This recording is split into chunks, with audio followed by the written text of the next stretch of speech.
Okay, so we'll go ahead and call the meeting to order now. Our first item is our AB 361 finding. Is there any member of the public that would like to comment on this? Okay, seeing none, is there a motion to approve? So move. Second. Could we please have a roll call vote? Chairman Peters. Aye. Vice Chair Heyman. Aye. Director Itmeyer. Aye. Director Rotora. Aye. Director Vallejo. Aye. Okay, thank you. And next, we need to add an item to the agenda for today. And I will turn it over to our counsel, Keith Lemieux. Sure. We have a walk-on item today that involves the getting our insurance renewed with Cal Mutual's J Prima. In order to add an item to the agenda, you have to make a 4/5 finding that the need arose subsequent to posting of the agenda, and that action is required prior to the next meeting.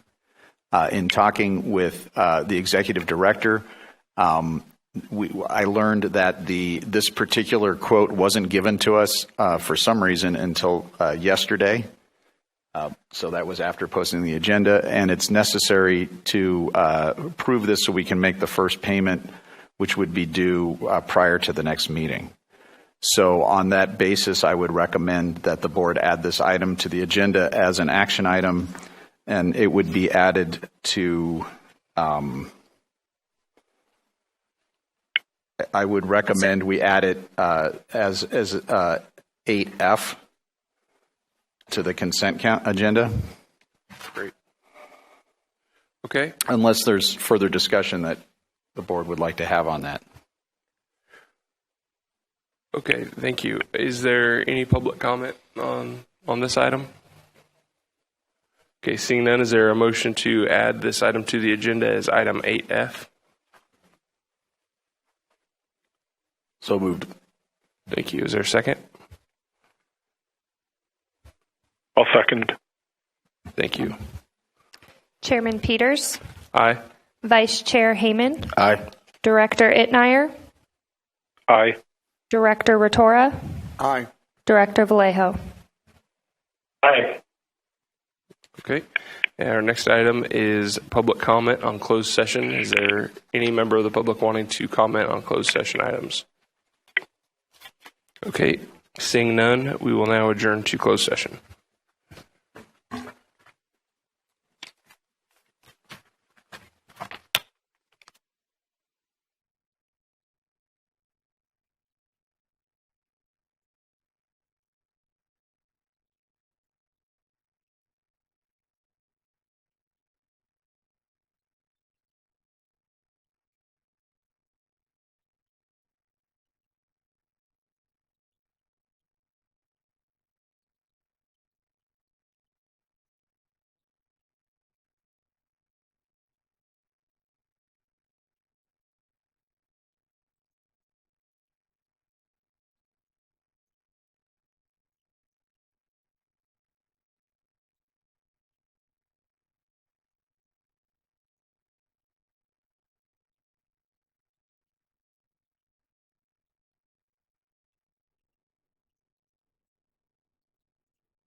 We're going to call the meeting to order, and we will begin with a report on closed session. Sure. Sure. Mr. Chair, the board met in closed session to discuss the items identified on the agenda, received a report from either the real property negotiator or from district council or both on each of them, but no reportable action took place. Mr. Chair, that concludes the report. Thank you. Thank you, Mr. Lemieux. Okay, next, I'd like to invite everybody to please stand for the Pledge of Allegiance. Salute. Pledge. I pledge allegiance to the flag of the United States of America and to the republic for which it stands, one nation, under God, indivisible, with liberty and justice for all.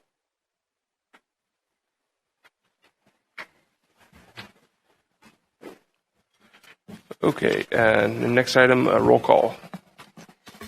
Chairman Peters, Here. Vice Chair Heyman, Present. Director Itnire, Present. Director Rotora, Here. Director Vallejo. Present. Okay, thank you. Our next item is number 6, public comment. This time is reserved for the public to address the board about matters not on the agenda. No action will be taken on non-agenda items unless authorized by law. Comments are limited to 3 minutes per person, and please share your name before giving your comments. Would anybody like to address the board on any matters not on this agenda? Okay, seeing that in here, is there anybody on the phones? Okay, would you like to address the board on any matters not on this? Go ahead, caller. Hello, can you hear me? Yes. Okay, this is Joshua Nugent from Mojave Pistachios, and we just wanted to say that we're dumbfounded that the Groundwater Authority continues to use its police powers to enforce its efforts to put agriculture out of business immediately with no thought to the financial effects of this action. The GA has moved from threatening to ask Mojave to cut off pumping to actually taking legal action to cease pumping immediately. This is being done by an appointed, unelected board that does not represent the majority of the pumping in the IWV. Is the GA board comfortable cutting off water to 1,600 acres of pistachio trees, that's over 200,000 trees, with that action effectively killing those 1,600 acres of pistachio trees and the significant investment behind it? This is a furtherance of actions taken or threatened against agriculture, industry, through cereals, in 5 disadvantaged communities: Inyokern, Argus, Pioneer Point, Trona, and Cereals Valley, which all are in Cereals Valley besides Inyokern. This is an unprecedented move that will disrupt many families and will likely lead to increased negative press for the GA and additional legal expenses. Thank you for your time. Okay, thank you. Next caller, please. Okay, seeing none, we'll now close public comment and move to item 7, which is board member comments. Are there any comments or questions from the board? None. Okay. Seeing none, we'll move to item number 8, the consent agenda. And that is consent agenda items number A, approved minutes of board meeting February 9th. B, approved minutes of special board meeting for February 24th. 8C, shallow well mitigation report. 8D, letter of support for the City of Ridgecrest Water Treatment Plant state budget request. Item 8E, expenditures, and then also the added item, item 8F, which is insurance. And so with that, we will open public comment on the consent agenda. Would anybody like to address the board? Okay, seeing none, are there any callers? Okay, seeing none on the phones, is there a motion to approve the consent agenda?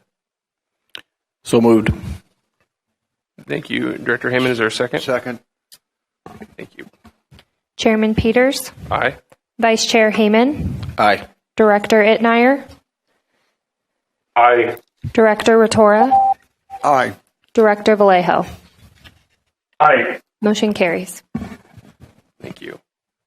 Our next item is number 9, the Water Resource Manager's Report. And for that, I will turn it over to Mr. Johnson. Thank you, Mr. Chairman, and welcome everybody, the board, stakeholders, and staff, everybody. Welcome to our March meeting. I'm not going to have I don't think I'm going to have a very big role today. We've got basically updates, reports to be presented today. The Prop 1, Prop 68, the Recycled Water Program, a presentation on the annual report that is due April 1st. Heather Steele and Jean Moran are going to provide that presentation. I think Heather's going to present, but Jean will certainly be here online. I believe she's on for any questions that may come up. We did distribute that report. Heather will go through all of that, but we distributed the report. We're responding to comments. We are in the process right now of final drafting it in preparation for submittal by the due date. So that's where it's at. Heather will be providing that. And then at the end, Jean Moran will provide some updates on two topics that she actually discussed at the last meeting. And that's work on the groundwater dependent ecosystems, the GDE update, the work there. And also on the Rose Valley subflow, the native coastal wells that she's working on, run into some difficulties again, trying to get access to property and get permitting and agreements in place to be able to proceed. So Gene will provide an update with that. So with that, Joseph Montoya has been providing excellent reports on our grant funding and the Recycled Water Program. So as we've done in the past, it probably works best to go through all of them and then take comments, at least through the annual report, and then maybe take some more comments after the annual report. There may be some thoughts after the annual report, but through grant funding, Prop 1, Prop 68, Recycle Water, and then the annual report, we go at least that far before we take comments either from the audience, the phone, or the board. So, Joseph, if you're ready. Thanks, Steve. Yeah, I'm here. Can everybody hear me okay? Yes. Okay, thank you so much. Good morning to directors and members of the public. Starting with item 9A1, the Prop 1 status update. We have some good news. We received payment for invoice number 11A in the amount of $69,955, so we can clear up that invoice and square that one away. Invoice 12A covering the period from July through September of 2021. We submitted a draft of that invoice, I believe, in the end of November of last year for the amount of $1,843.88. And if you'll recall, we also included in that invoice submittal some of the costs that were removed from invoices 8A and 9A, which were subject to CEQA concurrence. So we did receive since the last board meeting some feedback from DWR on this invoice. They wanted the removed costs from 8A and 9A presented as an addendum to 12A, which had its own formatting requirements. So we made those changes to the invoice package and resubmitted on February 18th. So it's in DWR's hands. We're hoping that we can get this invoice squared away shortly as well.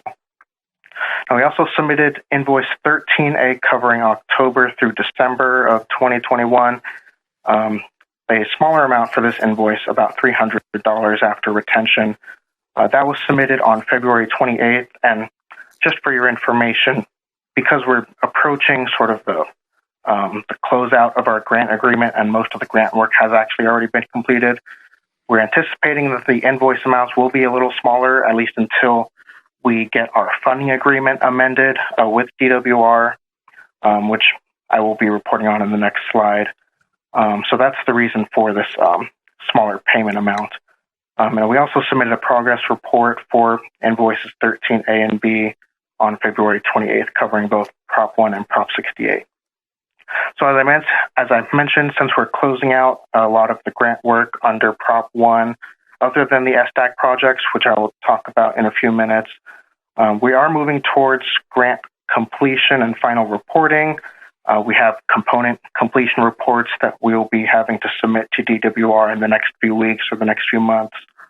And as we get to the end date of our agreement, which tentatively is October of this year, we'll have to prepare a retention invoice to request reimbursement for the amounts that have been withheld by the state through our quarterly submittals.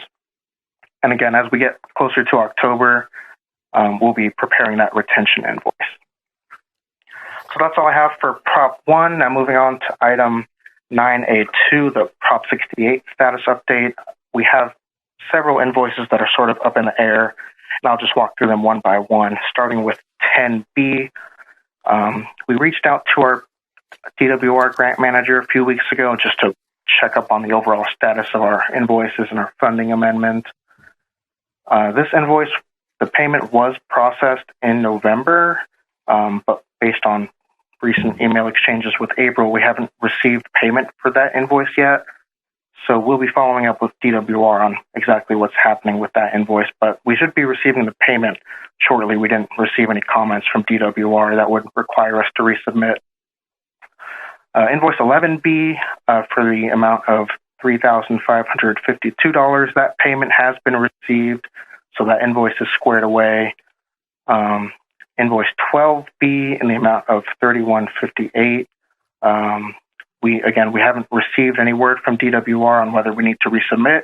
So at the moment, it looks like we're just awaiting for the payment to be processed and issued. And we did submit another invoice package 13B on February 28th, again in a relatively smaller amount because a lot of that grant work has been completed pending our funding agreement amendment. Again, that invoice package was submitted on February 28th. And just another update on the funding agreement amendment. Again, like I said earlier, I had reached out to DWR on the status of that amendment approval. Apparently, their staff has had some staffing issues. Key project manager was out for an extended period of time that sort of delayed their review of the funding amendment documents. I'll be reaching out to DWR again for invoice 10B, and I hope to get another status update from them on the amendment as well. So that'll wrap up the Prop 68 status update. Now moving on to item 9B1, the Recycled Water Program update.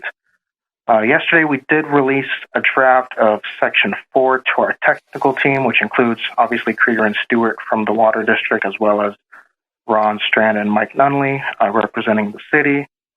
And again, this section includes a summary of regulatory criteria, permitting requirements, environmental and other legal constraints on all of the potential beneficial uses for recycled water that we're looking at. And of note, this also included a summary that we prepared of the draft framework for regulating direct potable reuse that was released by the state in, I believe, August of last year.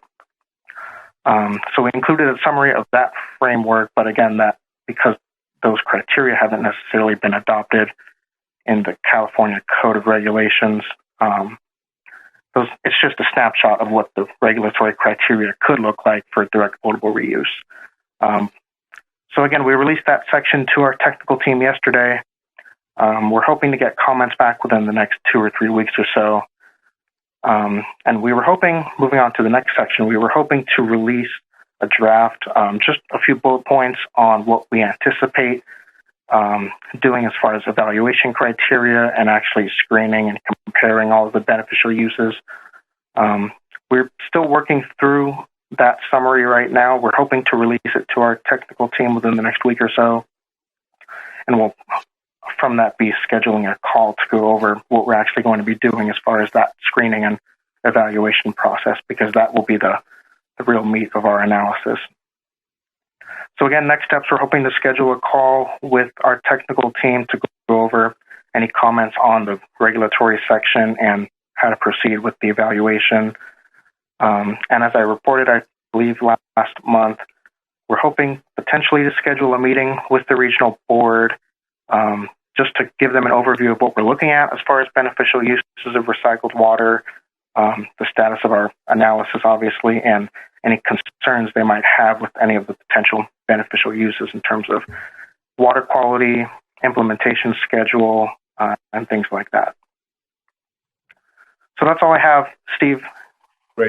Great, Joe. Thank you, Joseph. Good report, and I haven't talked to you and Jeff and people working on this for a while, but it sounds like we're making progress, and that's good. Things are moving forward with the connection with the regional board, and the technical team's doing a good job. So thank you, Joseph. I had one other thought, and I apologize for doing this during the meeting, but it might as well let the folks on at the meeting and on the call for this meeting hear it too. In the past, Joseph, for our grant status update, you had prepared a summary table showing requests for payment, payments received, balances, retentions, and that kind of information. I think it might be good as we're heading toward the end of this, that maybe we update that for the April meeting. It'd be good to see how much retention money we've still got coming and some of the outstanding invoices that were held up because of some of the CEQA issues and stuff like that. Just to give everybody another update as to where we are, because we're starting to, as you said, head toward the end in the fall of this year, closing things out and doing summary completion reports. So we can do that. Is that okay? Is that all right, Joseph? Yeah, absolutely. We can, update that table and present it for the next meeting. Okay, sounds good. Thank you, Mr. Chairman. The next item is it's a presentation on the annual report for water year 2021. Heather's going to provide it. Jean Moran is on the line too. I see she's here. We just text back and forth, so she's on the line. Jean's on the line to answer questions and participate, certainly as needed. I'll let you know that Jean, between Jean and, I'm bragging about my staff here. Between Jean and Heather, you really do have some very exceptional people, and Jean's staff. Nicole, that goes out in the field and does this work. You've got some exceptional staff here. And Jean has done a tremendous effort of trying to pull things together that are needed for things like the annual report with a lot of difficulties. So I know there's been some comments received regarding the fact that for various reasons, including COVID and including COVID regulations, including in-kind services from some of the agencies that we work with, KCWA, with the Navy and their staff, that have made it very difficult. And at one point, a year ago, last year, 2 years ago, in fact, we thought we worked all those things out for this last year, and COVID didn't go away like a lot of people thought it would. We thought things would settle down. We had assurances that things were going to happen. They didn't. This is all going to be in Heather's presentation. It's a very thorough presentation. So I think it's important that we listen carefully to it and understand exactly what Heather is presenting on what we have been through and where we're at today and what this all means. I wanted to give a little bit of preface. I don't want to spend a lot of time because I don't have anything to report, but so this is the only time I'm going to talk, probably right now. I'll give a little bit of a preview a little bit here on what we're doing. You will note for the board members and certainly the audience, you will note that it's a report under the Water Resources Manager report, and it's a presentation on the 2021 annual report. It's not an action item. This is not an actionable item that we are reporting on. I know there's been some discussion about having the board approve this annual report. It's not. If the board members want to do that, it has been suggested. We have never been directed to bring it to the board as an approval item. So we don't bring it. We're not bringing it as an approvable item. If the board wants to, we can certainly do that. It's up to the board. It is a ministerial document. It's a document that is prepared so that you're aware as checking boxes with the state, which we are doing on a regular basis, DWR, on the progress we are making in implementing the GSP. And so what this annual report requirement is to maintain communication with DWR between submittal of the GSP and ultimate approval and the first update to the GSP. So the data used during that 5-year period, it's a 5-year update. The data collected, the information collected and evaluated, additional modeling work, a lot of things to be done between now and the 5-year update will be evaluated to revisit the GSP. The TAC and the PAC will be heavily involved in that work that we need to do. So I want to make sure everybody's aware of what the purpose of the annual report is, because I think it's being used, at least suggested being used in different venues, sometimes in public, as something that it is not. And it is not a management document. It is not intended to evaluate the GSP on an annual basis or a 2 or 3 year basis. That's not what it's for. It is for us to demonstrate to DWR that we are implementing the GSP as required. We are collecting the data. We are identifying data gaps and issues that may come up so that we can have that information available for our 5-year update, which is in a little over 2 years, which we are working on now. So I want to make sure that is clear. On that same topic, the last 2 annual reports submitted to DWR without board approval, staff to staff, which is the intention, is this is a staff to staff exercise. We have received no comments from DWR indicating there are any concerns with the approach we have to these annual reports. Heather, again, we'll go through an extensive presentation covering a lot of this, but I will mention that some suggestions have been made that the annual report, the way it has been prepared this year, very similar to last year, but the way it's been prepared this year might be incomplete. I want to give everyone assurances that we are and will be coordinating with DWR on the submittal of this annual report in advance of submittal so that we are on the same page with DWR. I believe we are in a I want to emphasize, we are in a very good place. Our basin, our staff, our board are in a very good place with DWR. As most people know, if you're following what we're doing, this basin was one of the very few basins that developed GSPs that were actually approved by DWR. That's not a small thing. It would have been very easy for DWR to not approve our GSP, but they did. And there's reasons why they did. It's because we hit all the marks and we did what we needed to do. There's been references made to deficiencies in the GSP. I don't really care personally. People want to say how they want to present for whatever reasons they want to do, intentional, unintentional. I don't really care. But from a practical standpoint, from a DWR standpoint, it would be much better if you would refer to things that we need to do with the GSP as recommended enhancements to the GSP and not deficiencies, because they are not deficiencies. If our GSP was deficient, it wouldn't have been approved. They could have just as easily not approved it and indicated there were deficiencies we had to address. They didn't do that. They approved the GSP and recommended enhancements for future approval. Every one of the recommended enhancements that we're going to be presenting and show to you right now, we agree with. We already knew 90% of them. We already knew they needed to be done. So we have been and are on the same page with DWR. So I think we all should get on the same page with this. This is my recommendation. It makes things go a lot better. I think the accomplishments that this board and this basin has been able to actually get done since the time we completed the GSP and approved it with the board, and certainly since the time it was approved by DWR, major accomplishments in this basin, and we are moving forward. DWR knows that, and they're watching what we're doing, and they see we're moving forward.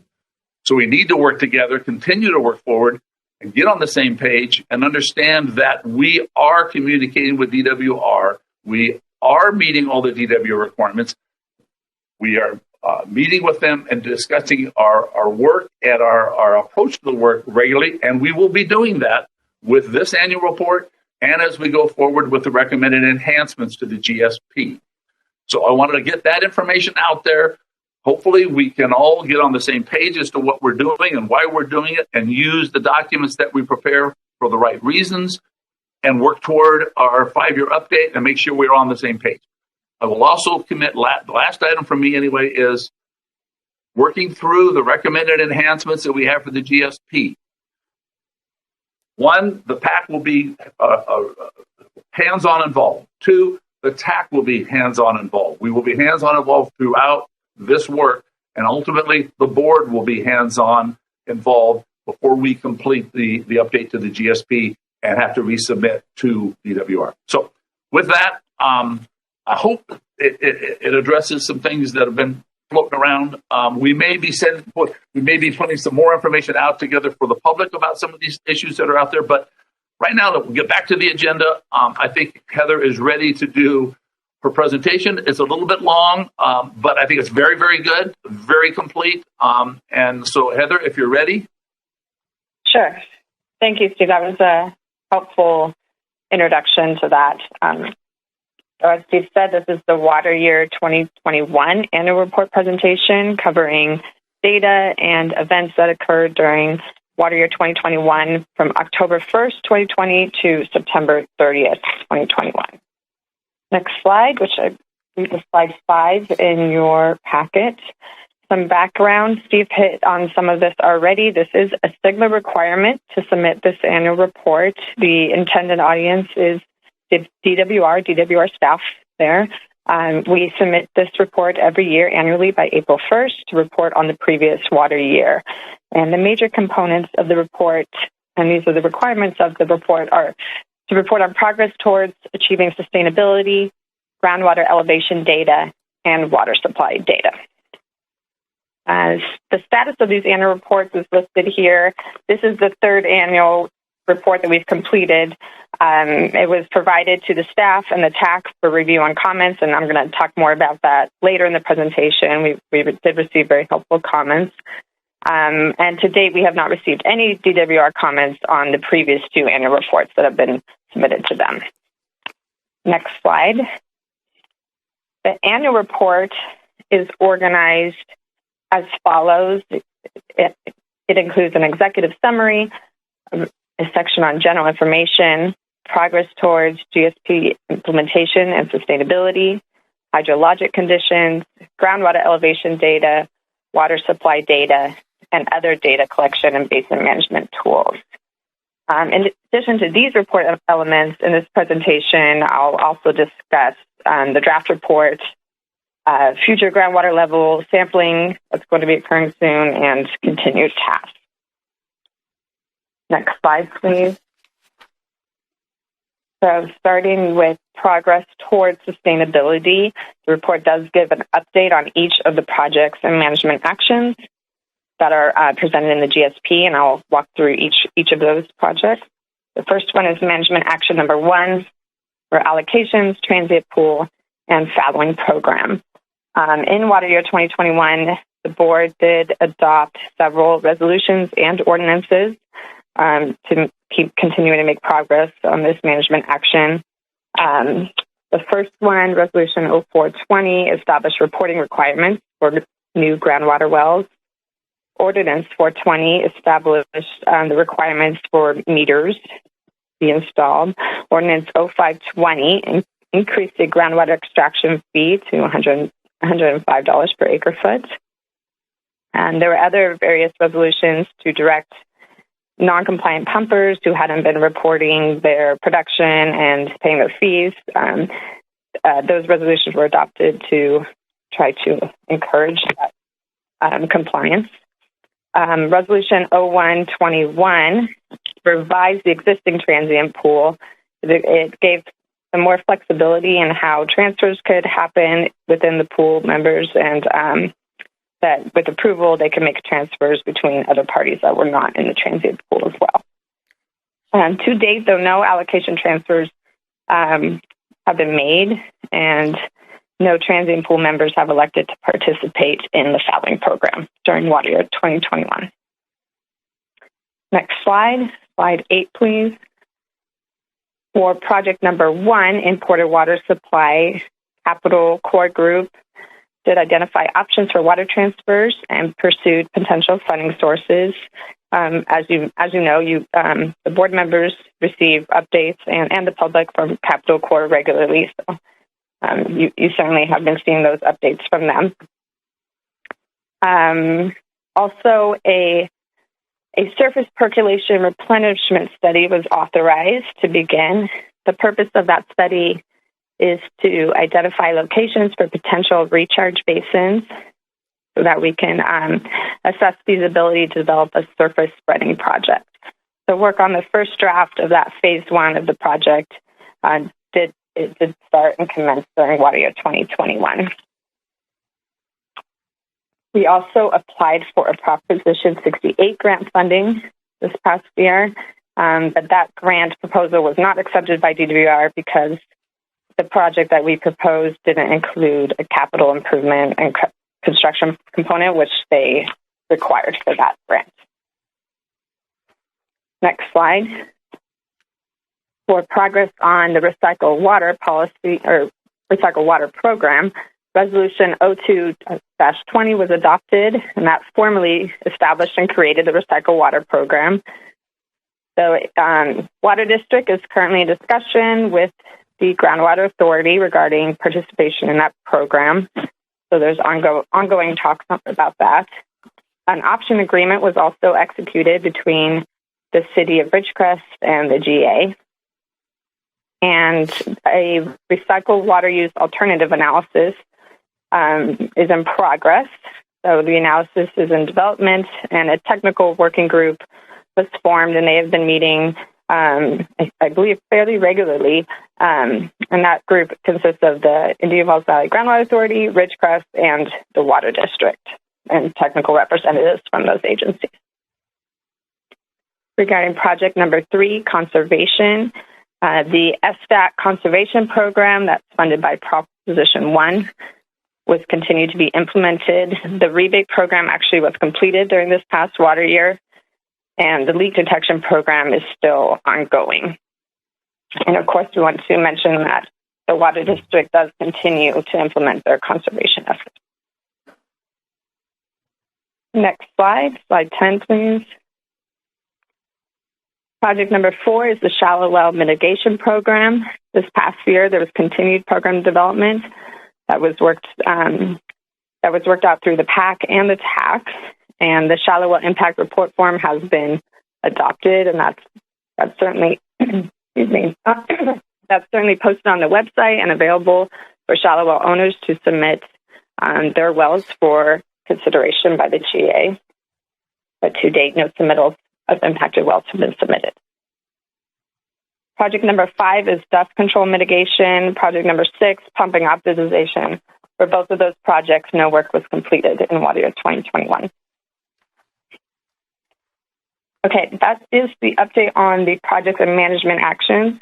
So moving on to slide 11, we have the sustainable management criteria. And the chronic lowering of groundwater levels is the first one.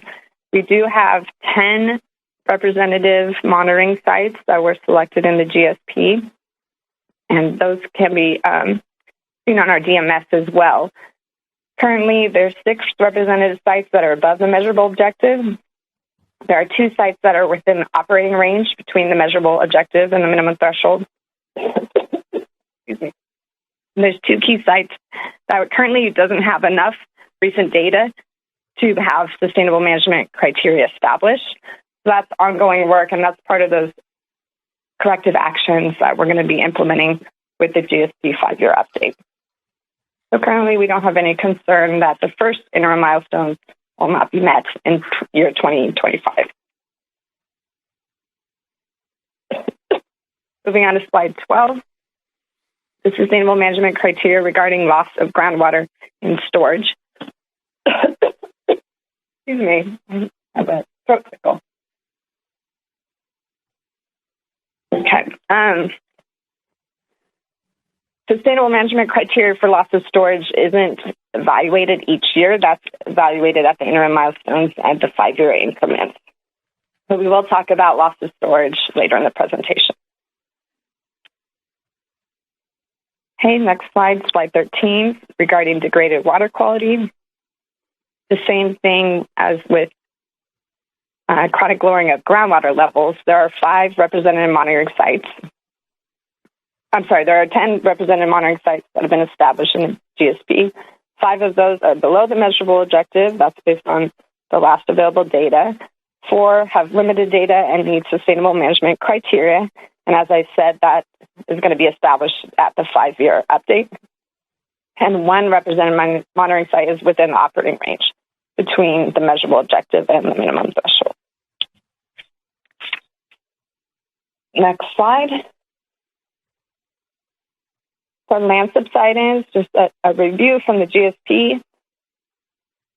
Land subsidence is not anticipated. The current rates are not anticipated to increase in the basin due to our implementation of projects and management actions. Groundwater levels are going to stabilize in the future. So no representative monitoring sites have been established outside of the SNORT alignment at North China Lake. That is the only real key piece of infrastructure that has been identified at this time that is sensitive, that potentially sensitive to land subsidence. However, the Navy has not provided any land subsidence during this past year, so they did not collect anything at the SNORT alignment to provide for us. We do regularly check in with the Navy to see if they have any additional data for us regarding that. There was new INSTAR data that was posted on the Sigma data viewer for the whole state, and the last data available was for water year 2020, and that did not show any indication of land subsidence occurring in the Indian Wells Valley. In fact, the majority of the basin experienced a very slight vertical elevation displacement. Next slide, slide 15.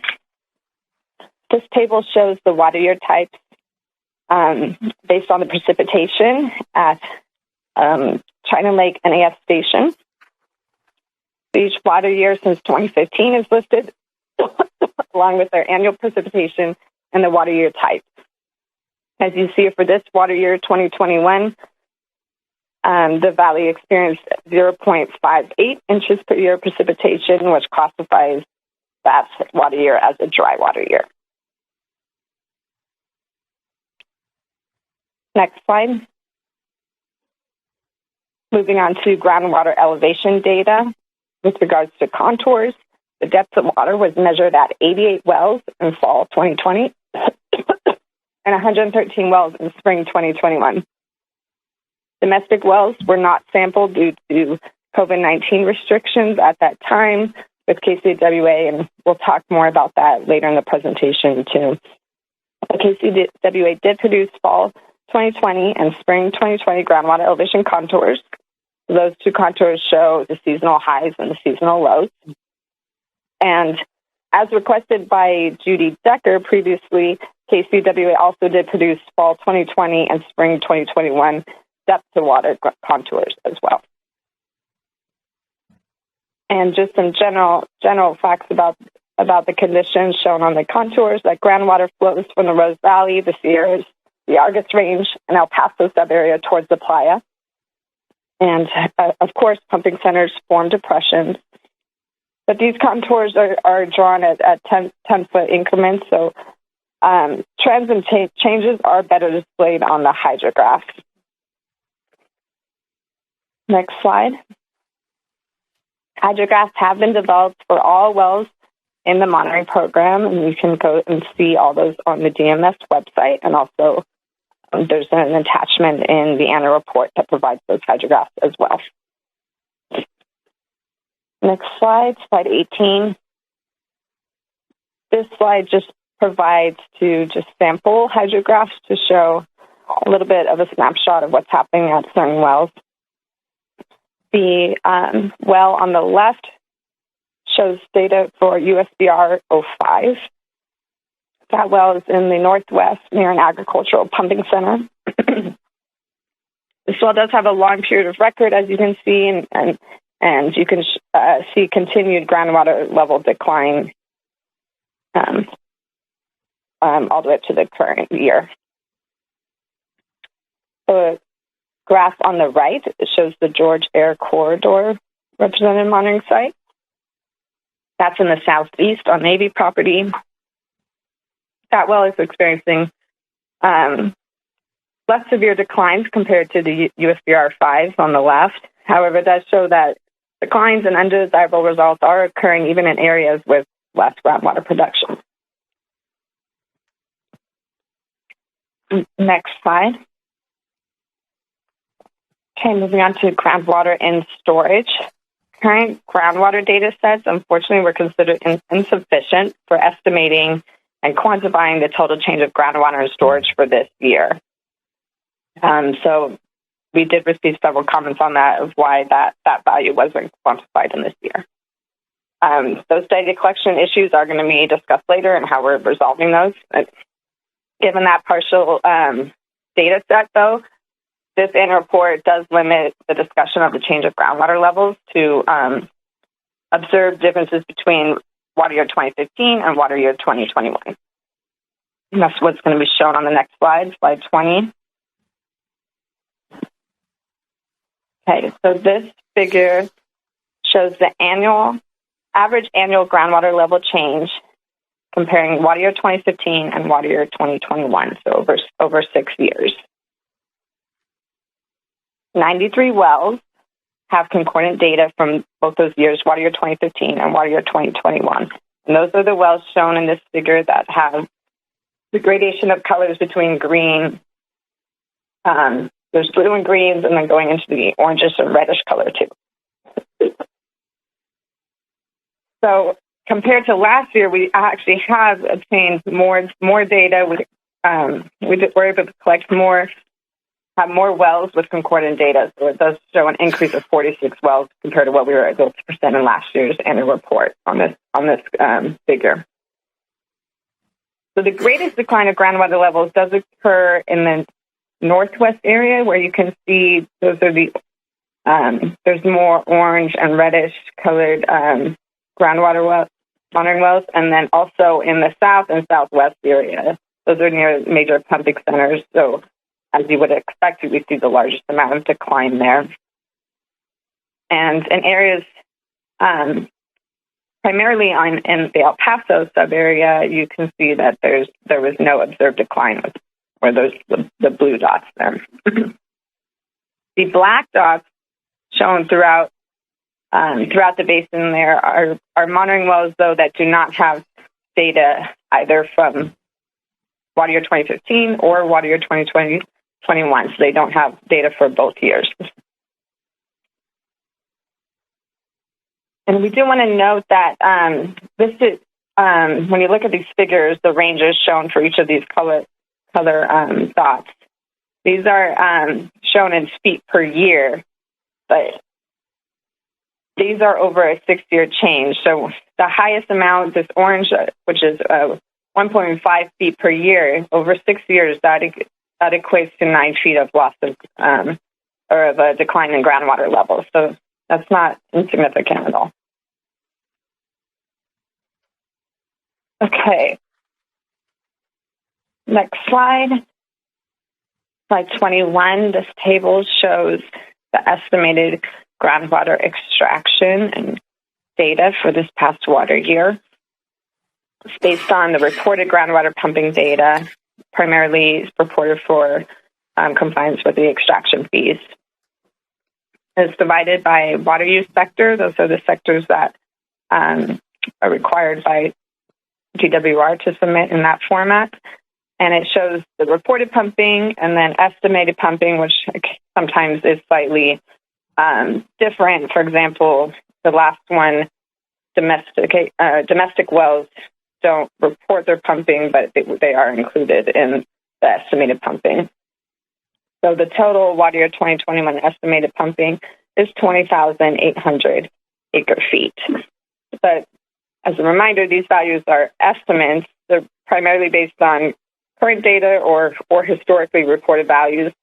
So actual pumping may be different than these estimates. Next slide. This table shows the total estimated pumping from the past 3 water years, where we've been compiling that data for annual reports. So you do see a decline each year since water year 2019 in the total estimated pumping. Now, overdraft occurs when outflows exceed inflows into the basin. In water year 2021, the estimated total groundwater production, or this pumping here, 20,800 acre feet, was 2.7 times the estimated sustainable yield, which is 7,650 acre feet per year. Sorry, there's a unit missing there in that text there. It should say acre feet per year. And that indicates that overdraft conditions have been continued in the West Valley. Next slide. Now, this table shows recycle water use in the Indian Wells Valley in this past year. And recycle water use is for the golf course, landscape irrigation, that's classified as urban, agricultural irrigation, application to the alfalfa fields. And environmental water is discharged to evaporation ponds, and part of that water does support the Mojave Chutes habitat. So the total water year 2021 estimated recycled water use was 1,330 acre feet. Next slide, 24. This table then shows the total water use in the basin, the estimate for water year 2021, the addition of those two components, groundwater production and recycled water, for a total of 22,100 acre feet last year. Okay, next slide. Now moving on to other data collection that we wanted to report on in this annual report. We do report on the annual water quality testing. That's an ongoing task each year. And the Rose Valley monitoring wells, we've been giving reports to the board on these two. That's still in progress. The GA has been coordinating with the U.S. Navy and BLM to develop a project to install monitoring wells near the Little Lake region, and that is to monitor for subsurface inflow from Rose Valley into our basin. The next one is the El Paso monitoring well that was completed in water year 2021.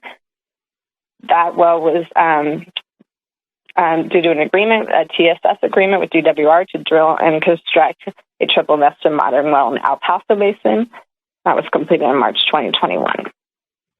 Also, the Water District is continuing the brackish water investigation. That's still in progress. And this past year, they did conduct an aquifer performance test in the northern agricultural area. Next slide. Updates to the numerical model are still in progress as well. That's the CMP process that we've been reporting on. That's coordination with DRI and the Navy and the GA. So that model transfer is still ongoing, so we can update the model and use that for the 5-year update. Data management system, the maintenance of that system is always ongoing as well. Each year, the DMS is updated with the groundwater levels and contour maps and the data that was collected. And telemetry data is also posted on the DMS hydrographs, and this past water year, additional telemetry equipment was installed as well. Each year, we also collect precipitation station and stream gauge data. Those, if you recall, were installed using Prop 1 money, and now we are receiving that data, to use in the future updates. Regarding the other Prop 1 data collection tasks, those are complete now. An additional precipitation station was installed. An aquifer performance test was conducted, and the final technical reports for those Prop 1 tasks were completed. DWR. Next slide. Now I want to move on and talk about the draft annual report. So the draft report was prepared this year in January 2022 and provided to the TAC and posted for comments beginning on January 31st, and that comment period extended to February 25th. We did receive 3 comment documents from Director Rotora, the Water District, and Don Decker. Each of those comments that we received was carefully considered. Several comments were related to the lack of a quantifiable change of storage estimate for water year 2021. That's what we discussed before. And several comments also suggested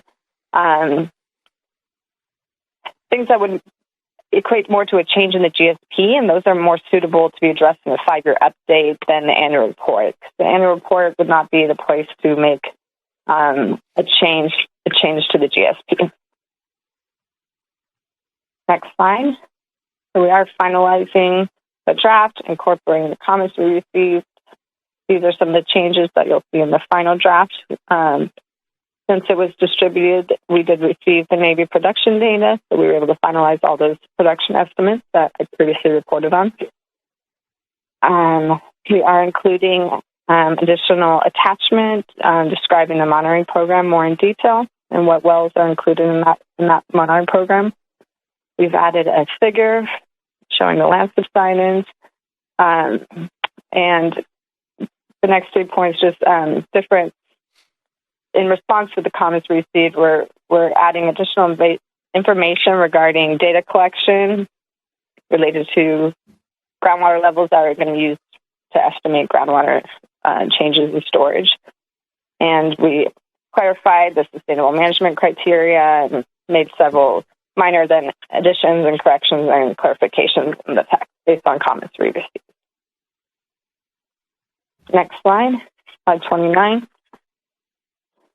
So regarding the data collection issues, the spring 2022 sampling event is scheduled as it is annually for mid-March, so that this year it'll take place between the 10th and the 17th, just starting in a couple of days. The plan is in place to measure water levels at around 160 wells and take 180 measurements at those 160 wells. Currently, Stetson and the Water Resource Manager were calling all the domestic well owners in the monitoring program, confirming the sampling event. And because KCWA is still under COVID-19 restrictions, the Groundwater Authority is supplying additional staff, field staff, to go out and support KCWA's data collection. So between KCWA and the Water Resource Manager staff, they will collect all the data that's off base, and the Water Resource Manager is also training new Navy field staff to be able to collect the Navy data that we've been missing as well. And during this sampling event, while we're doing the field work, telemetry equipment maintenance is going to take place at 9 wells as well. And to support KCWA for future monitoring, Stetson's also updating all the well access agreements, and those are for the domestic well owners and getting all those agreements squared away with for KCWA. Next slide. So this figure shows where the sampling is going to occur starting in a couple of days. There's a legend at the bottom of that figure. The yellow dots show where KCWA is going to be taking measurements. The Navy is, of course, taking measurements now. We're training that new personnel to take measurements where the green dots are. Telemetry is already installed where all the orange dots are, but we're doing maintenance at some of those wells. And the Water Resource Manager and other staff are going to be collecting all those on the purple dots. So it's certainly going to be a more robust data set that we're collecting this year that will be used for the next water year annual report. Next slide 31. So, as I mentioned before, many of the comments we received, we are considering them. We are working on those, but they're going to be more for the 5-year GSP update. And that work on that is starting now. We are working on that, the Water Resources Manager, and that's going to be ongoing until 2025 when that's submitted. So the CMC process I mentioned earlier, that's ongoing, where we're going to be updating the numerical model, reviewing all the technical data. All the data we've received over the past few years is going to be input into that as well. And we are going to be evaluating storage change, looking at different methods, going back, including using the T-SIM polygon method that we've used before, looking at the numerical model, looking at the GSP water budgets as we evaluate storage change as well. The plan is going to be updated to incorporate the new data. That'll be new water budgets and reevaluate any changes to the groundwater conditions using the sustainability indicators. We're going to incorporate all the recommended corrective actions from DWR's review of the GSP. As Steve had mentioned earlier, many of those, they were already on our radar. They were already things that we were doing. including some of those were regarding management areas, some were regarding sustainable management criteria. That was all part of the process that we knew we were updating with this 5-year update. So we are going to evaluate if the El Paso subbasin should be designated as a formal sub-area, management area for the GSP. And we can include that in the update if we are going to indeed separate El Paso out. And those represented monitoring sites will look at the sustainable management criteria again and make sure we have it established at all those key sites. So for this entire process, I will say that task engagement and input is going to be critical. We're going to be working with them through all these steps. That concludes this presentation. Steve, did you say we're going to take comments now, or we want to move on to the rest of the Water Resource Manager report? Thank you, Heather. Great job, Heather. Thank you. I'm going to suggest to the chairman that we go ahead and let Jean do her 2 slides because they're very short. That way we're done, and we can then do comments or any comments from the audience or on the phone and the board in the entire report. 2 things I wanted to do real quick. One, and I wanted to, before I get done, see if Jean had anything to add because she's on. But I wanted to point out a couple things that I know was pointed out by Heather, but I want to sort of emphasize those. One of them is this annual report is set up to be on a water year basis through September 30, 2021. So you all realize we're in March right now. It's always hard to do an annual report because it's based upon data that occurred a while ago, and then you're writing the report after the fact. And not only you're writing an annual report on after the fact, but you're also describing events that are occurring, things that have been accomplished, work that's been done on implementation of the GSP that have occurred after September 30th. So understand that if you see things in this annual report that are incomplete as to things that have been done in October, November, December, January, February, it's because the annual report goes through September 30. So I want to make that clear. Secondly, working with Heather and Jean and people helping Heather on this, she is working on the final draft. We wanted to do this presentation and make sure that we didn't have anything that we were not aware of to put into the final draft of the report. We anticipate the final draft being done maybe by the end of this week, but certainly by first part of next week, and be available to distribute to the board and the staff and the website before we submit it to DWR on April 1st. And with that, I'll just see if, Jean, do you have anything to add before? And if you don't, we can go on to, I think, to your 2 slides on GDEs and on Rose Valley. Jean?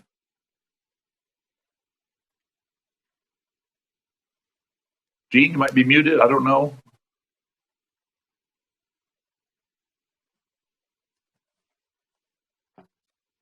Oh. Jean? How is this? There you are. There I am. Thank you, Steve. Okay. I have no additional comments on Heather's report. Great. So let's go ahead and do your 2 slides. And if it's okay, Mr. Chairman, then we'll open up to comments, questions for anybody. Yeah, that'll work. Thank you, Mr. Johnson. Okay.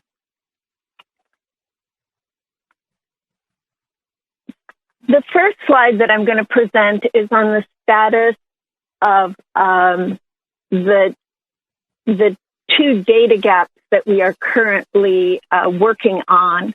One is the groundwater dependent ecosystems, and then the next slide will be the Rose Valley subflow monitoring well construction.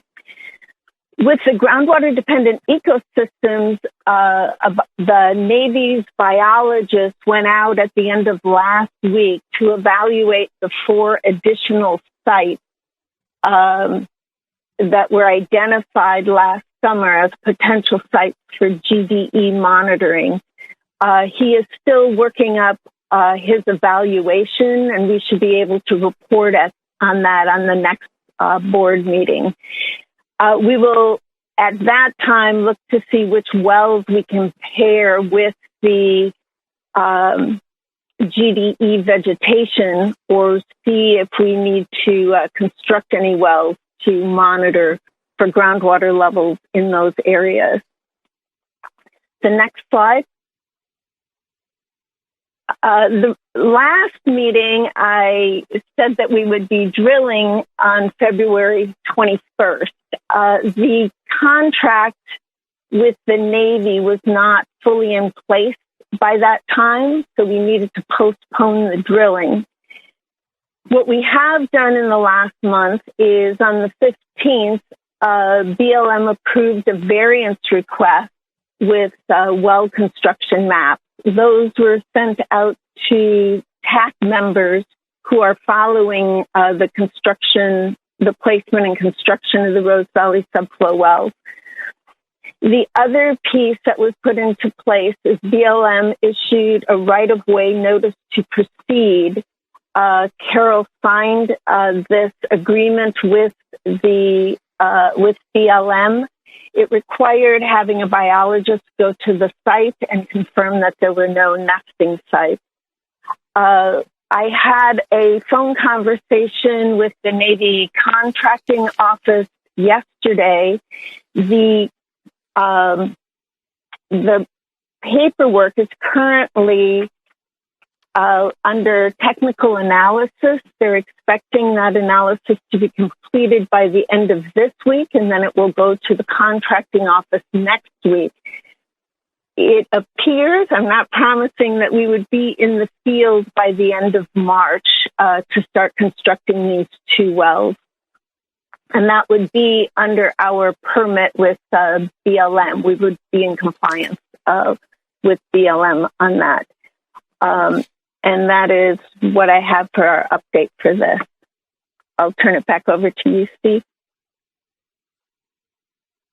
Thank you, Jean. And again, Jean, thank you for all of your work. I mean, it's a huge task to coordinate all this data collection, and I know it's been a challenge and very difficult the last 2 years. So thank you for that. So, Mr. Chairman, back to you. We're open for comments and questions on the Water Resource Manager report. Okay, well, thank you very much for that thorough report. We'll go ahead and open it up for public comment right now.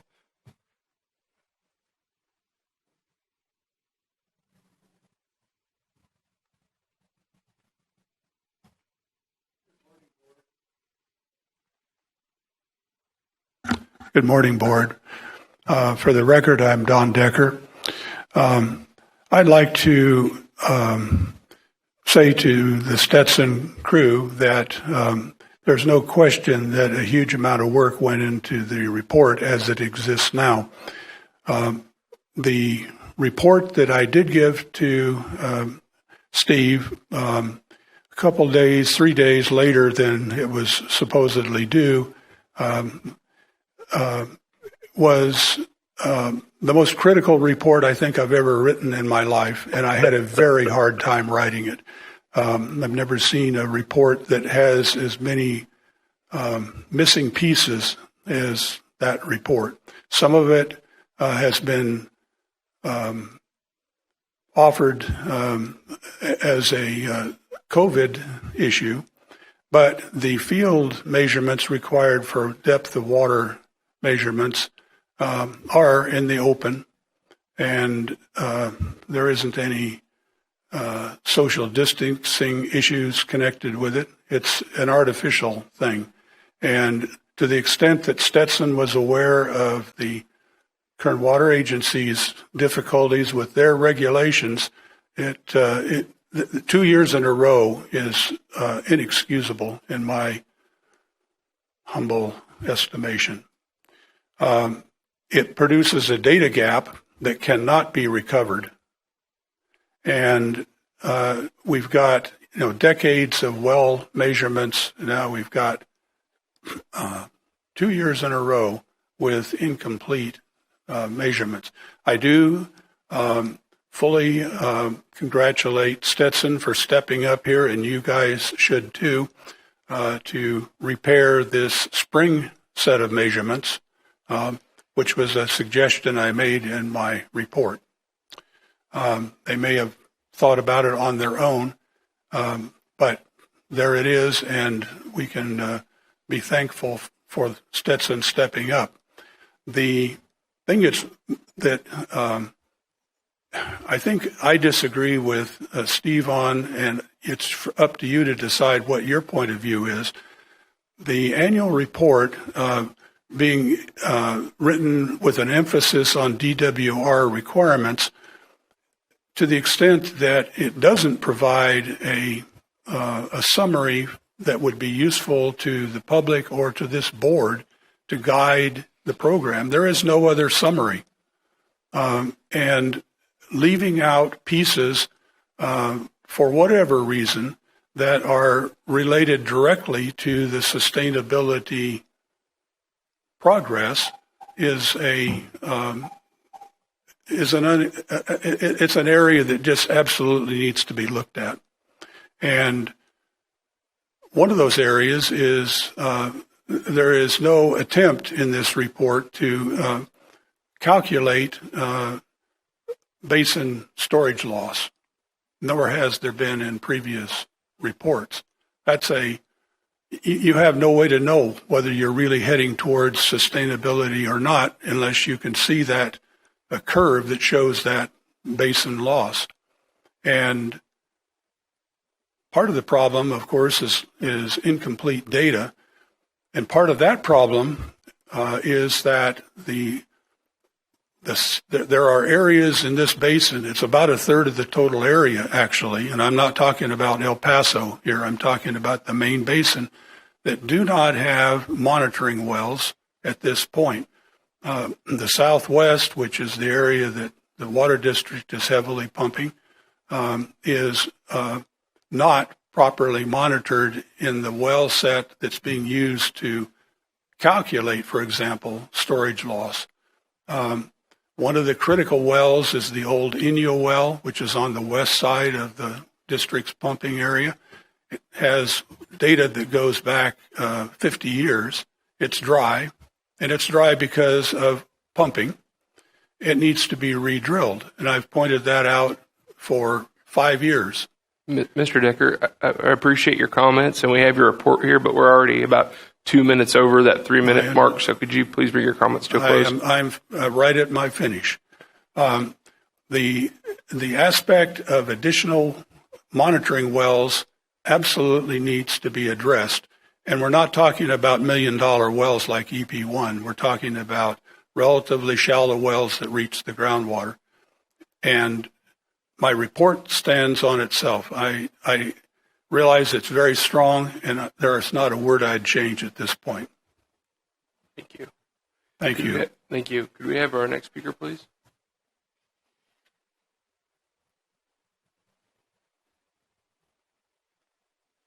Good afternoon. My name is Mike Senat. I'm going to make 2 solutions. And I've been throwing out hints for quite some time.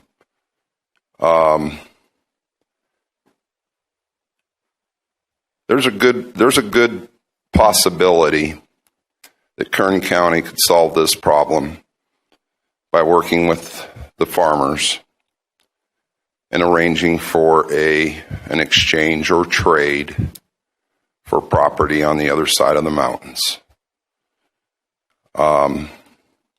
There's a good opportunity here to ask the Navy's Encroachment Management Division or Department to enter into the plan to buy out the farmers and the water rights.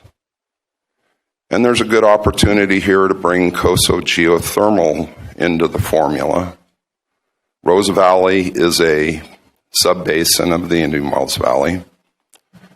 Paso geothermal is pumping a large quantity of water to service the replenishment of the deep wells, providing the steam to generate the electricity.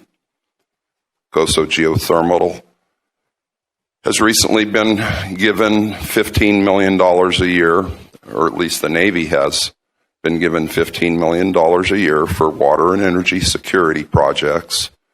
Half of that money is under the power of the pen by the commander on the base for water and energy security. I would like you to consider working with the city and Paso Geothermal to provide them the treated wastewater for their reinjection in exchange for the fresh water being pumped out of Rose Valley. I would also like Rose Valley to provide pumping data, or Paso Geothermal to provide pumping data. I would also like Rose Valley to be included in the management area. That area represents at least 30, maybe 40% of the inflows into this basin, and it's being ignored. So there's two solutions here. Importing water right now is a, no pun intended, but a pipe dream. And that's all I'm going to say for now. But I would like to offer you some solutions. They're workable, and they're not going to cost $150 to $300 million to import water. Thank you. Thank you. Any other speakers in the room? Okay, seeing none, we'll go to the phones. Are there any callers on the phones? Okay. Seeing none, we'll close the public comment, and next we will move on to item 10, which is the general manager. How about... Oh, I'm sorry, Mr. Torr. Board comment. Board comment. Yeah, right. Thanks, Phil. Appreciate it. Before I get to my comment, I'd like to have clarification on a couple.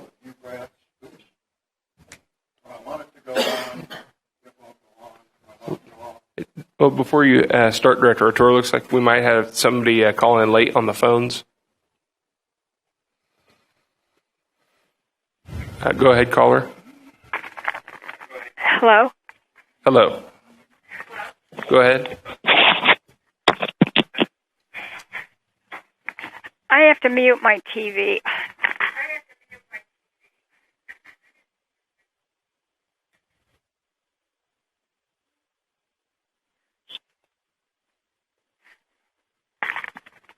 I just have some informational questions. One is about the monitoring well for Rose Valley and the other one for El Paso. What exactly, if you could refresh my memory, because I'm not clear on the purpose of doing those monitoring wells. Is it to show more recharge from those areas besides what would be overdraft taken from those areas? If you could please expand on that. Okay, if you could just go ahead and give your comments, and then if any of the staff would like to respond, we'll give them the opportunity afterward. Okay, and then I would also like to say thank you to Steve Johnson for his summary at the beginning of the annual report, explaining the purpose, etc. I thought it was a very good summary. Thank you. Great, thank you. Mr. Chairman, I don't know, Gene, would you want to try to respond to the first two comments about Rose Valley and El Paso? Yes. So the Rose Valley wells will be relatively shallow, up to 600 feet, and they are set up to monitor a gradient from Rose Valley, the subflow that would come in. The current estimates on the model are that about a third of the sustainable yield, or the natural recharge to the basin, comes subsurface from Rose Valley. And we would start collecting data to get a better handle on what is that subflow into the valley. Currently, there are no wells up there that are being monitored. El Paso, that well is a nested 3 piezometers measuring vertical water levels. The there is a lack of data in El Paso, and that well was to add in groundwater level data, both vertically and where it's located in the current wells in El Paso. And that's where those two sets of drilling, the reasoning for filling in data gaps for those two wells.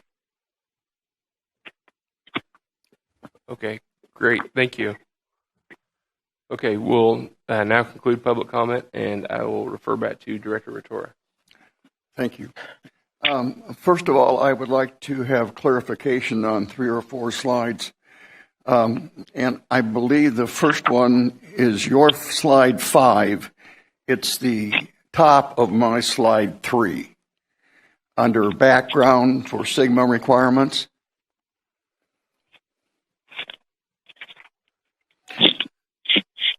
I was hoping you could clarify under major components where that information came from. That's in the regulation.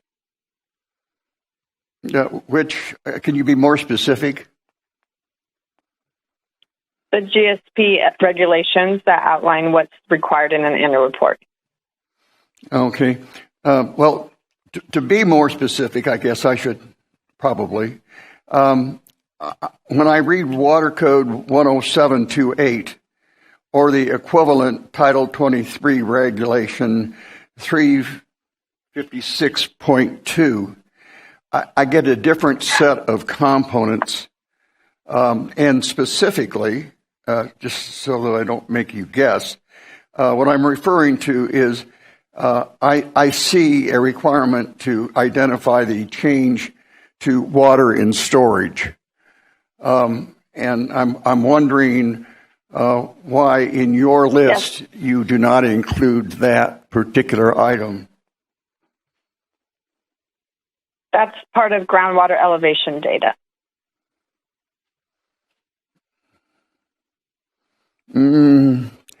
Not. They're both listed in the Water Code 10728 as well as the Title 23 356.2. So I guess I'm trying to understand, is the change to water in storage a requirement or not? Yes, it is a requirement. It is a requirement. Okay. Yes, it is. Thank you. That's important. Thank you. Going now to my slide 6, the bottom, which I think might be your slide 12.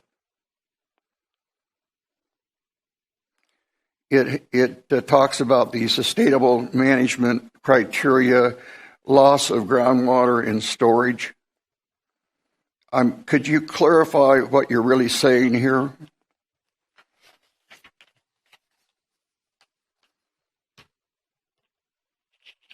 Yes, the sustainable management criteria, the interim milestone, that calculation is done over at a 5-year increment. So we calculate to evaluate it against the sustainable management criteria, the interim milestone. It's a total loss over 5 years. I so see. That will be done for the next 5 years. Well, we may have to have Mr. Lemieux break in here, but when I read the requirements, it's pretty clear in my mind that the annual, my opinion anyway, let's put it that way, is a requirement for the annual report, which obviously would also be a requirement for the GSP update, but the annual report is to be updated every year on April 1st. And so it appears to me that what this thing is saying is that there's no plan to update the change to water and storage until the next GSP update. That's a good question. Let me clarify that. No, It is a requirement in the annual reports to provide an annual estimate of the the change in storage. That's for the reasons that we said that the data sets are not complete. We could not complete that for this annual report. That's to do the annual change. Okay. What this slide that you're talking about regarding sustainable management criteria is different than the requirements of the annual report. The sustainable management criteria is what we established in the GSP, and we established that we monitor that every 5 years at the 5-year interim, and that's a total change over the 5 years. So to evaluate it against the sustainable management criteria, that does not occur annually. But yes, an annual report requirement is to evaluate the annual change. Yep. Okay. I guess I just want to make sure that there's a distinction between the fact that we weren't able to calculate it because we didn't have the data versus it's not a requirement. It is a requirement, and we just couldn't do it, basically. Director Rotorua, this is Steve. I just wanted to add a quick note, which I know I mentioned earlier, but I wanted to mention it again. We are not going to submit this annual report in a vacuum. We are going to coordinate it with DWR to make sure that we are on the same page with DWR on what the requirements are and what we are able to include in this particular annual report. So we are not ignoring that. We're not doing this in a vacuum and just submitting it blindly to DWR. We're going to coordinate with them. Okay. Appreciate that. That's an important clarification. Yes. So to evaluate the sustainable management criteria, that doesn't occur annually. But yes, we are intending to calculate an annual change for the annual report. Yeah. Okay. I guess I don't really see a need to have that slide in there, quite frankly. But okay, my next clarification is on my slide 10. I believe it might be your slide 20. And it is the annual groundwater level change, listing the 93 wells. And my question is, there's 93 wells, and you've given a sort of a qualitative figure showing where they're located, et cetera, et cetera.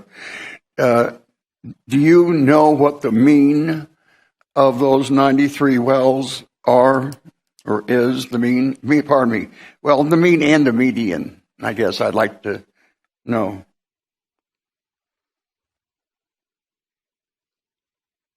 I would like to answer that question. Okay. Sure. Yes. The statistics, this is not a representative group of wells, and maybe that should be stated first. As you look at the figure, you can, So, yes, we could give you those two statistics, but they won't mean anything other than here are 93 wells. It won't give you the pattern overall because they're not evenly distributed through everything. But if you wanted those numbers, we can give you those numbers. Yes, no, and I appreciate I wouldn't put it in a report. That it's not related to the change in water storage because obviously the wells would have to be located in certain spots to do that. It's just the 93 wells, but it's still quantitative information rather than qualitative. And so I would say, put all the caveats on it you want to, but I would like the quantitative statistics. And I could give you a histogram with those, yes. Yeah, and the histogram would also be statistics. Good. Right, exactly, for statistics. On my page 15, your slide 30, I believe, you show the wells and talk about the sampling event coming up. I'm curious, are the 41 wells that have been in the past used for the Thiessen polygon process included in this sample? The answer is yes. Yes. Good. I like that answer. Thank you. Also, what is your plan B if the current plan to get the data in a timely manner doesn't materialize? So we have a backup staff for the staff that are going out, and it starts tomorrow. And we also have someone on the phones that could go out as also backup that is handling the communications with the domestic well owners. So our backup is more people.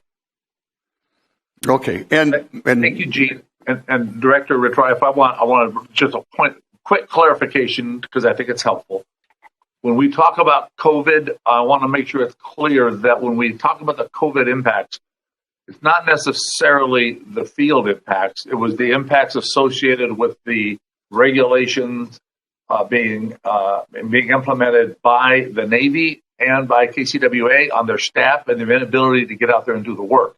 And the level of communication we got in advance of the timing to do the wells, we weren't aware that they were not going to do the wells until it came, because there was an indication that they would not be able to go. And it happened 2 years in a row. We understand that. We thought it was fixed the second year.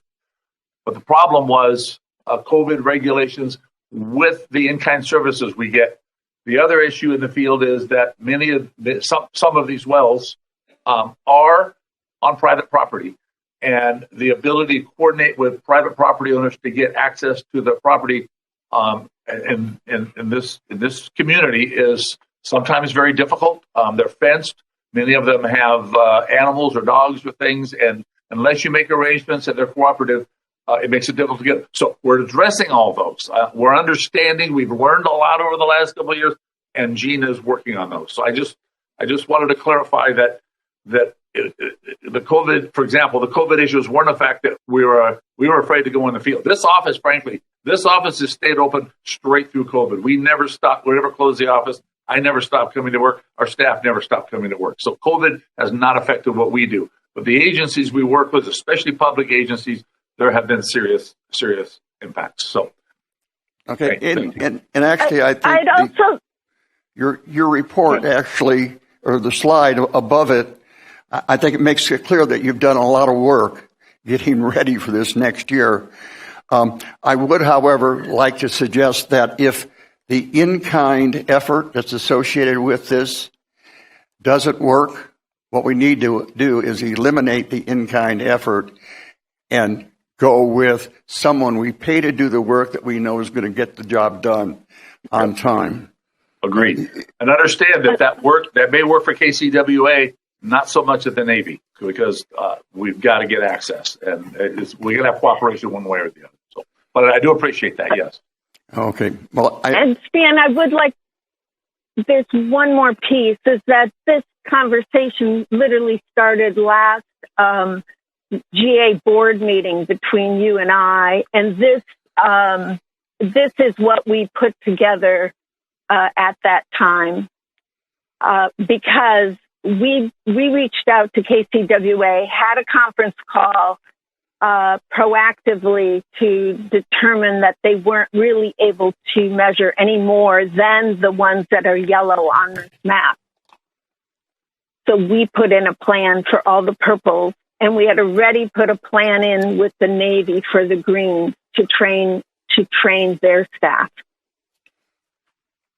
Oh, thank you. It does look like you've done a lot of work, and I don't mean to minimize that.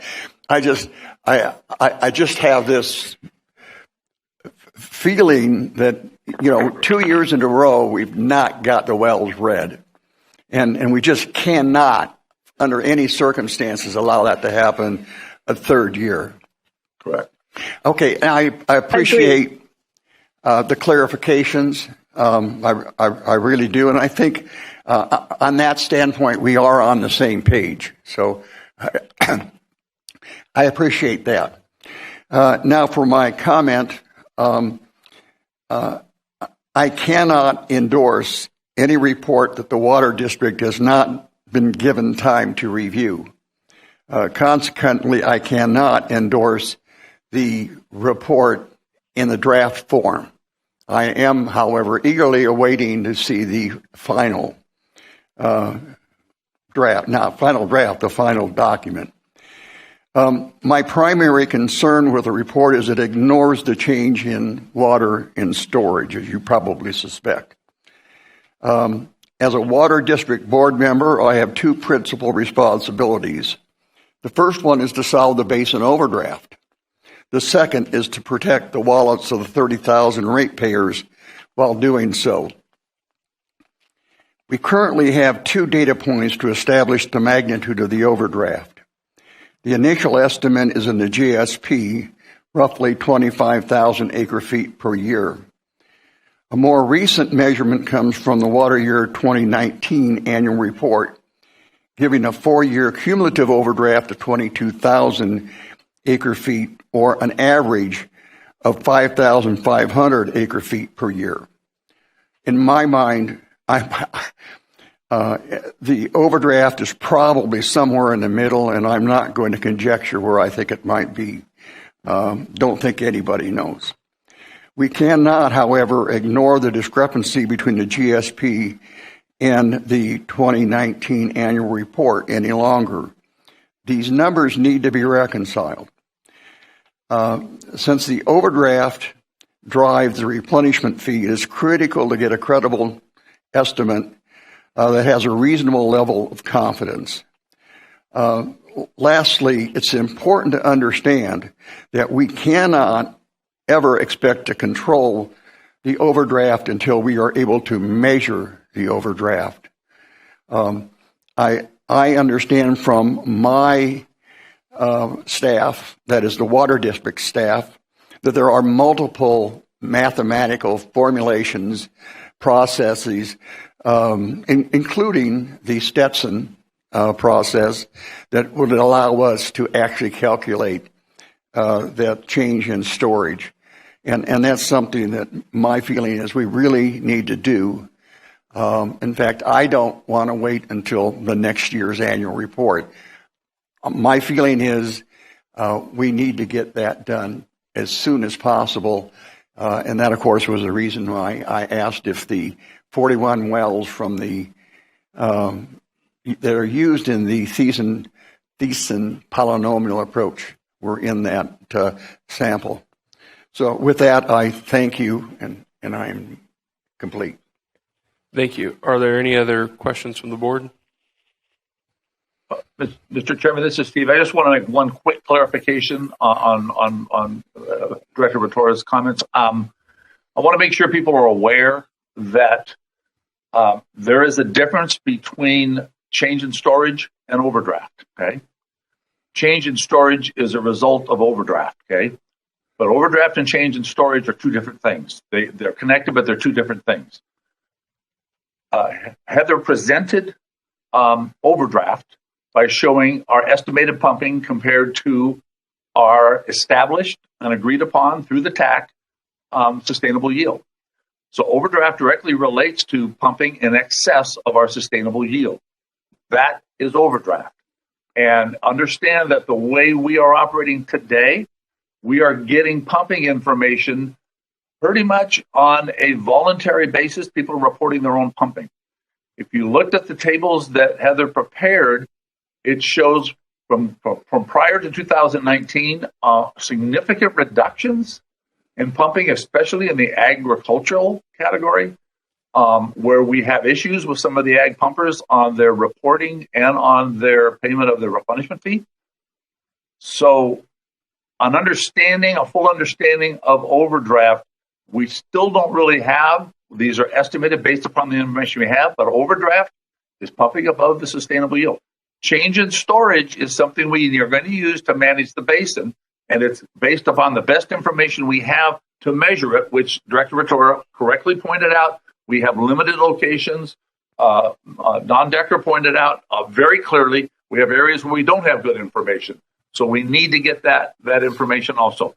A last point I wanted to make is we have prepared, Gene prepared it, a list of items that will be prioritized and then presented as topics for TAC meetings coming up. PAC is separate. We're working with the PAC too, but more important to these items, a whole list of technical items lined up to be brought before the TAC, which many of the items discussed here today are on that list and will be being brought up to the TAC to address. So our technical folks who are commenting here today will be involved in evaluating these technical issues and developing solutions. So that's just what I wanted to say. Thank you. I appreciate your comment regarding the distinction between overdraft and the change in water and storage, and I will be careful in the future to not make that faux pas. But nonetheless, it's still a critical issue, and if you change everything I just said from overdraft to change of water and storage, I think it's still totally exactly what my intention was. Thank you.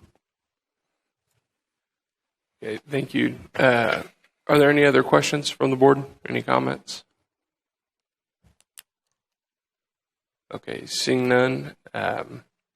Looks like we have one more late caller. We'll go ahead and hear that caller now, please. Pardon me? We have one more caller on the phone, public comment. One more. Go ahead, caller. Yes, this is Pat Chris Farms. I have a question about the annual report, and it pertains to the following program. The implication is nobody from farming applied for that. However, there is no funding, and we were told because there is no funding, there is no following program. So perhaps someone would like to comment on that and correct it or straighten it out, whatever you need to do. So thank you. Goodbye. Great. Thank you. Steve, would you like to share any comments on that? I'm sorry, but Pat, that's a very good question. And hi, Pat. I haven't seen you for a while to talk to, so it's very good to hear from you, Pat. I don't know if anybody else on the staff, is certainly legal or the staff has a thought on this. I think, just from my perspective and my knowledge about what we try to do and what we've been trying to do, I think she's probably 95% correct. We don't have a funding program for fallowing. I think what was presented today by Heather is related to the original fallowing program. I think there's an area in between the fallowing program and the transient pool where there was an opportunity for people to at least apply or come to the Groundwater Authority with transient pool water that they didn't want to pump and either make it available for somebody else to purchase from them, or possibly, again, we have no funding for it right now, or possibly have the Groundwater Authority through the board allocate some money to discontinue that pumping. Steve, this is Keith. Yeah. Better. I think we're getting off of the agenda. But yes, it is correct to say, I think we can just simply say that the fallowing program is not currently funded and leave it at that. There. Okay, thank you. I was hoping you'd help me out. I'm good. All right, great, thank you. Okay, seeing no more callers, we'll go ahead and move to our item number 10, General Manager's Report. Oh, I'm sorry, I didn't see you come up, Judy.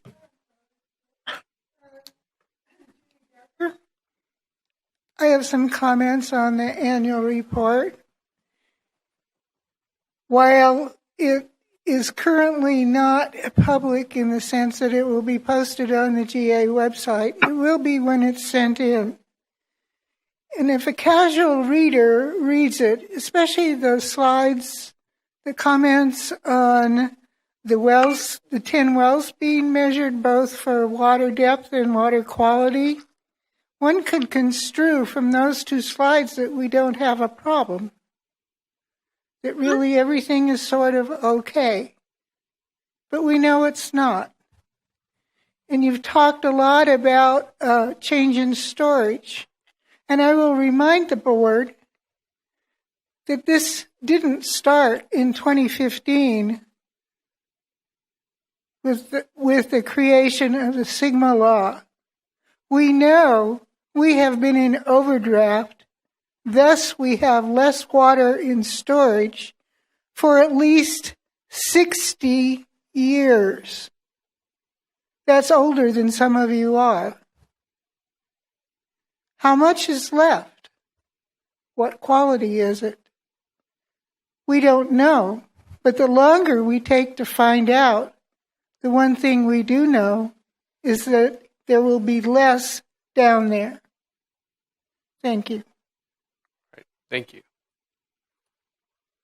Okay. Now we're moving on to item number 10, the General Manager's Report. And for that, I will turn it over to Carol.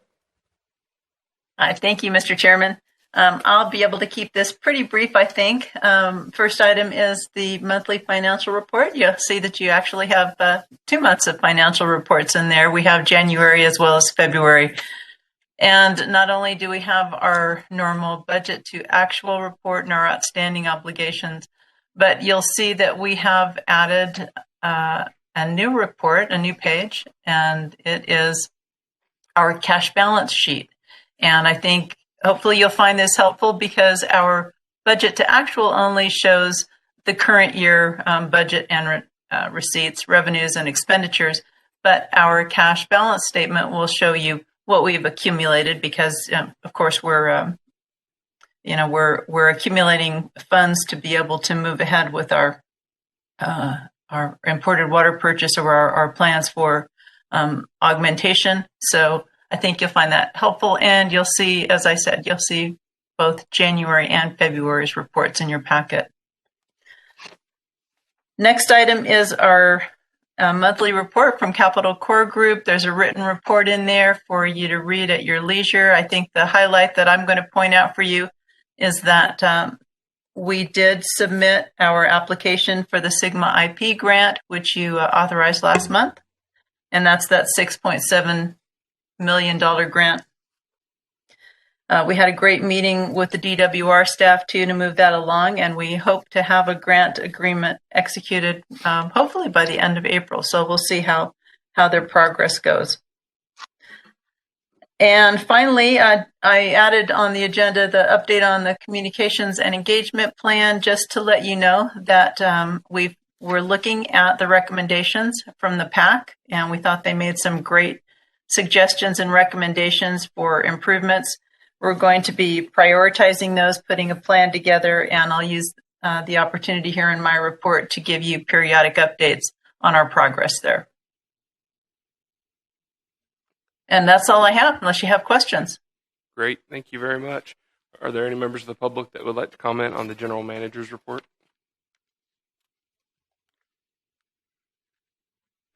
One second, Director Rotorua, we're going to take public comment and then we'll bring it back to the board. Just real quick, Joshua Nugent, Mojave Pistachios. Just on the finances portion, I wanted to reiterate a prior comment I've made to show that according to my records, just a couple of numbers for you guys. In 2019, $567,000 was collected for the extraction fee. In 2020, $740,000 was collected. In 2021, $1.16 million was collected, and it looks like in 2022 there's another $1.2 million that is to be collected. And if you go back to Resolution 5-20, whenever it was the initial fee was $30 to collect like $2 million, then they had changed that to a $105 fee, and then it was legally challenged. So Resolution 5-20 passed at the end of 2020 that set the fee at $105, cleaned up some of the legal issues, and said that it was to collect $1.5 million in total fees, which is the gap funding for the GSP preparation. So I would just again point out that you guys have exceeded your legal authority on collecting the extraction fee. Thank you. Okay, thank you. Any other people in the room that would like to comment? Okay, seeing none, we'll go to the phones. Do we have our first speaker?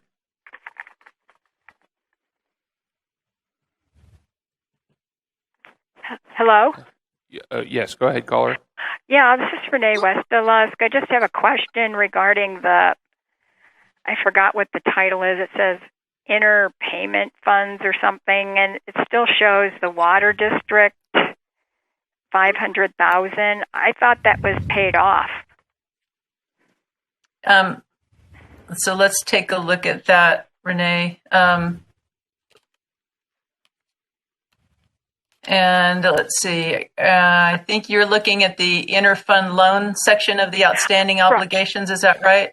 Right, yeah.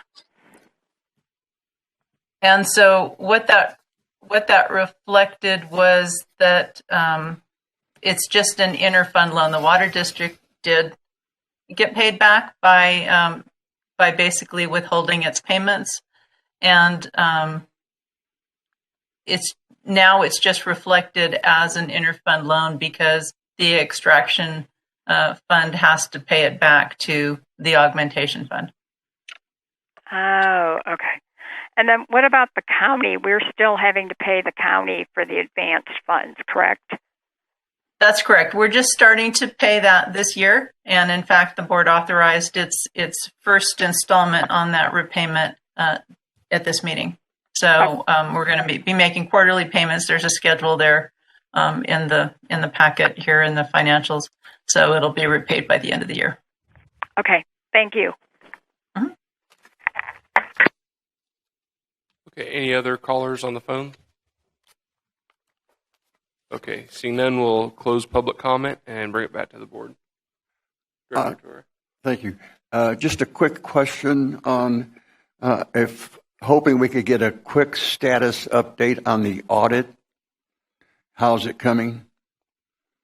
We're still waiting for the audit firm. We've given them the information, but they are shorthanded and not able to turn it around as quickly as they had hoped. So I believe we're hoping for next month, Director. Okay, but they have all of the information, or we've given them all of the information they've asked for? Sure, it's in their hands now.